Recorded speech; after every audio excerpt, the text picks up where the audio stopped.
કૃષ્ણના જીવનમાં ક સાથે સતત સાતત્ય આવી રહ્યું છે.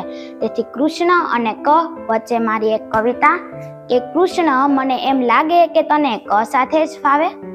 કૃષ્ણ મને એમ લાગે કે તને ક સાથે જ ફાવે. તેથી મારી ભાષામાં સૌથી પહેલા ક આવે. તેથી મારી ભાષામાં સૌથી પહેલા ક આવે. કૃષ્ણ તારી કુંજ ગલી અને એમાં ઉગ્યા કદંબ.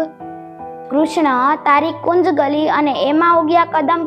કાલિંદીનો ધરો અને એમાં નાક પણ કાલ્યો જ આવે. એમ તને ક સાથે જ ફાવે. કૃષ્ણા તારી સખી અને કોંતેય તારો મિત્ર. કૃષ્ણા તારી સખી અને કોંતેય તારો મિત્ર.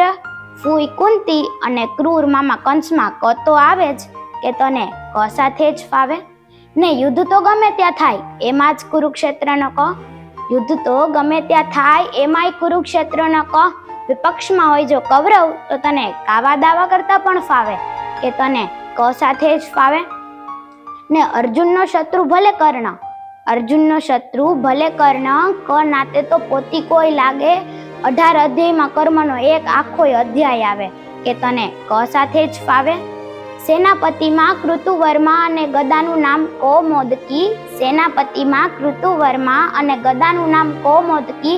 સ્કિન ટોન તારો કાળો તેથી રાધાહારે કોન્ટ્રાસ્ટ જામે કે તને ક સાથે જ ફાવે. આ રીતે અમારી નોબલવૂડ શાળામાં અનેક ધાર્મિક અને રાષ્ટ્રીય તહેવારો ઉજવવામાં આવે છે, જેમાં જન્માષ્ટમી, નવરાત્રિ, રક્ષાબંધન, દિવાળી, હોળી, 15મી ઓગસ્ટ, ગાંધી જયંતિ, ગીતા જયંતિ અને 26મી જાન્યુઆરી જેવા ઉત્સવોથી અમે અવગત થઈએ છીએ.